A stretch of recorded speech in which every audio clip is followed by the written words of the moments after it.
Sveiki visi, aš esu Rusnė, esu menotyros 2 kurso studentė ir šiandien kartu su manimi yra Oksana Iščenko.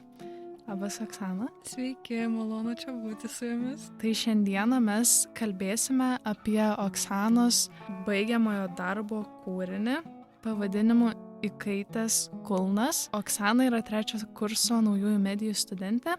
Ir ji šiandien plačiau apie savo kūrinį papasakos, kuriame yra košmariško sapno naratyvas, kuris jungia fotografiją ir piešimą. Tai iš pradžių norėčiau paklausti, ką reiškia tavo pavadinimas? Įkaitęs kulnas, jis reiškia lyg amžino bėgimo, yra jaučiama lyg kažkas vejasi tave.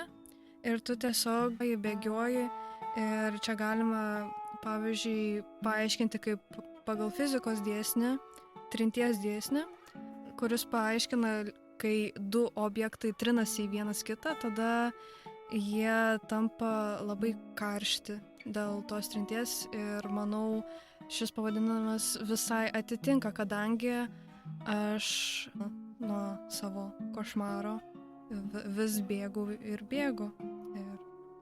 Ir man įkaista kojas jau bėgioti nuo jo. Labai įdomu, kad tokią dėsnį fizikos susijai kartu ir su meno kūriniu. Ir gal galėtum plačiau papasakoti, apie ką yra šitas kūrinys ir kaip tau ši idėja gimė. Mano kūrinys reprezentuoja mano baimę, tai mano košmarą būti pagautai. Ir aš tai patiriu jau nuo mažens. Ir tiesiog savo kūryboje aš norėjau atskleisti šią baimę ir parodyti visiems tai, ką jaučiu viduje ir kai, aišku, sapnuoju apie tai. Ir galbūt tuo pačiu aš norėjau ne tik padaryti šį darbą, kaip baigiamąjį darbą, bet tuo pačiu ir padėti savo perlipti per šią savo baimę, nes gan ilgą laiką jau, galima sakyti, kankinuosi dėl to. Ir tiesiog šį košmarą aš kaip ir padedu savo irgi. Analizuojant, nebegalvoti, gal tiek jau matyti tą košmarą tokį kaip juoko formą. Ar tai, kad tau šis kūrinys ir ši idėja yra tau pakankamai artima pačiai, palengvino patį kūrybinį procesą? Taip, tai iš tikrųjų palengvino, kadangi aš labai gerai suvokiu, dėl ko aš bijau, kam aš jaučiu baimės jausmą. Ir manau, man lengvai buvo perteikti savo jausmus, mintis į kūrybą. Prieš darant šią fotografiją, prieš kuriant, prieš tai irgi domėjaisi fotografija, galbūt ir užsiėmei ją. Iš tikrųjų, fotografiją aš labiau susidomėjau 1 kurse, kai turėjau paskaitą.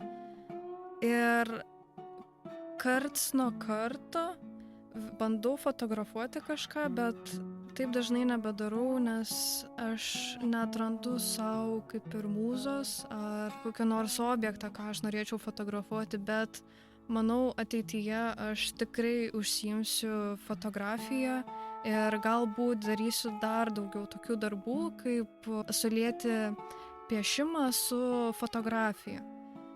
Manau, ateityje tikrai. Kaip suprantu, mėgsti eksperimentuoti, kadangi jungi 2 skirtingas sritis. Ar, kaip ir minėjai, kad ir planuoji toliau tikriausiai eksperimentuoti, bet gal kokiose dar kitose meno sritise irgi taip mėgsti paeksperimentuoti, tarkim, fotografiją jungiant ne su piešimu, o su kita sritimi, ar visai kitus skirtingas sritis jungiant? Iš tikrųjų, aš 1 kartą dabar eksperimentavau su fotografija ir piešimu, bet aš kadaise filmavau vaizdo įrašą, ant kurio aš irgi paišeliau įvairius mažus piešinukus ir nuo jų pasidarė tokios kaip nedidelės animacijos.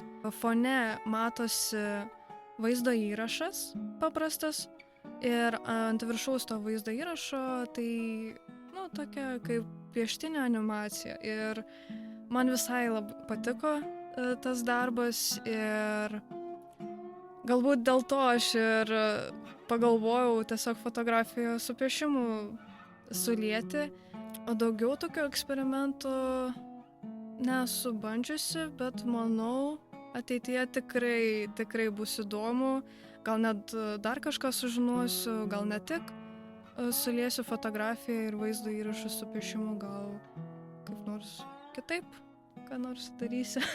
Smagu tada, kad galima sakyti, dar labiau įtraukia tave tikriausiai šitas kūrinys. Taip. Į kažkokią gal tolimesnę kūrybą. Ar tave įkvepia kažkokie tai fotografai ar menininkai, kuriančiai ir kiti menininkai? Taip, tai pačią fotografiją mane įkvepia nufotografuoti vienas fotografas, tai yra Remigijus Treigys.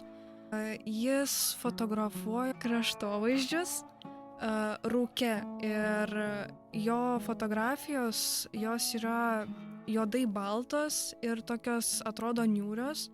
Ir aš irgi norėjau įdėti tą tokią niūrumo vaizdą, kad vis dėlto parodyti, kad tai yra košmaras, o ne šiaip paprastas sapnas. Ir taip pat yra dar vienas fotografas, menininkas, Oleg Gant. Jis fotografuoja žmonių portretus ir irgi per piešimo programėlę ant viršaus paišėlė su įvairiom spalvom, kaip, pavyzdžiui, vienoje serijoje, kaip iš tiesų žmogaus vidus ar jo emocijos atrodo, kur išorėje jis neparodo. Ir mane tas sužavėjo ir dėl to aš labai norėjau kaip ir savo darbe irgi įdėti šiek tiek spalvų, kad pavaizduoti, kad tai vis dėlto ir yra baimė, o ne šiaip juodas, baltas kūrinys. Kaip suprantu, pas tave kūrinyje dominuoja juoda baltas spalvas, o kokia dar ta spalva, kurią sugalvojai įdėti? Mano kūryboje galima pastebėti violetinę spalvą. Ji ir reiškia baimę. Tai ir norėjau šią spalvą pridėti prie savo kūrinio, kadangi aš atskleidžiu šį košmarą savo darbe. Pratau. Kūrinyje ar save vaizduoji tokiomis pačiomis baltai juodomis spalvomis, ar tą spalvą įkomponavai savo kažkur? Aš bėgantį žmogų savo kūryboje pavaizdavau juodą baltą, kadangi norėjau reprezentuoti, kad tai vis dėlto jis yra sapne ir jo vis dar niekas nepagavo, to bėgančio asmens. O patį monstrą, jis iš dalies irgi yra juodas baltas, bet jo rankos šalia bėgančio žmogaus jau tampa tokio violetinio atspalvio. Ir pasikartosiu, kad jos reiškia, kad baimė. Tai jeigu ateityje pagaus, reiškia, kad tas bėgantis žmogus irgi pataps violetiniu ir tai reiškia, kad vis dėlto aš negalėjau perlipti per savo sapną ir vis dėlto aš bijau. Bet yra atvirkščiai, jis yra vis dar juodai baltas, tai reiškia, kad aš jau tiek nebijau to monstro, kad mane pagaus. Jau tiek nebijau to monstro, kad mane pagaus. Gerai, įdomu. Įdomias mintis. Dar norėčiau paklausti apie tai, kaip pats kūrinys atrodys jau parodoje, kai jį eksponuosi. Iš pradžių aš norėjau savo darbą eksponuoti kaip rato formą. Jis atrodytų kaip cilindras ir tada žmogus gali įeiti į patį cilindrą ir instaliaciją, nuotrauką ir pažiūrėti ją iš arčiau. Bet kadangi man nepavyko pertikti šios idėjos dėl techninių nesklandumų, tai nusprendžiau galerijoje kampe ant 2 sienų tiesiog pratęsti šią nuotrauką, negalutinai priklijuoti visas vietas, bet tiesiog šonus, kad jie bent jau laikytųsi ir tiesiog vis tiek atskleisti tą tokią ovalo formą. Tokia. Šiaip paskutiniam klausimui norėjau klausti, kurį tu kaip ir atsakėjai, norėjau klausti, ar tau vis dėlto šitas darbas padėjo susidoroti su tuo košmaru ir kaip suprantu, galbūt ne iki galo dar, bet padeda. Iš tikrųjų, darant šį darbą, jis man labiau padėjo atsikratyti tų minčių, kad aš vis dėlto bijau, kadangi aš labai analizavau, aš labai skaičiau apie šį sapną, aš bandžiau atrasti, kaip galėčiau parodyti, kaip galėčiau padaryti savo kūrinį.